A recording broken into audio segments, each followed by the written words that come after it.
तर रोहित पवार सोशल मीडियावर केस कापले तरी व्हिडिओ टाकतात असं विखे यांनी म्हटलेलं आहे। तर काहीतरी करतो म्हणून सोशल मीडियावर व्हिडिओ टाकतो असं रोहित पवार यांनी म्हटलंय। सुजय विखेंच्या टीकेला रोहित पवारांनी हे प्रत्युत्तर दिलं।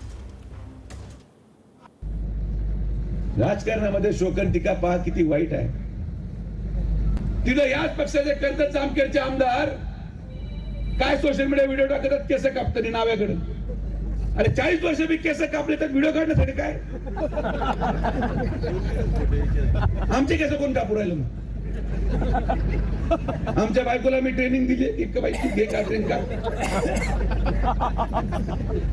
जावं तर नाव्याकडेच लागते। अरे मी किती वेळ डब्बा गाडीत खाल्लाय, मला नव्हतं माहिती की वो गाडीत जेवताना पण व्हिडिओ काढावा लागतो। काही दिवसांपूर्वी माझ्याबद्दल ते बोलले, मी फक्त सोशल मीडियावर फोटो टाकतो। त्यांना एवढंच सांगायचंय मला, मी काहीतरी करतो म्हणून मला सोशल मीडियावर फोटो टाकता येतात, तुम्ही काहीच करत नाही त्यामुळे फोटो कसे टाकणार? आणि मला वाटतं की मी जातो, मी माझ्या मतदारसंघामध्ये सुद्धा केस कापण्यासाठी जात असतो। यांच्या पोटामध्ये का दुखते मला माहित नाही, कदाचित त्यांना इंग्लिश जमतं, हे भारतामध्ये केस कापत नसावेत।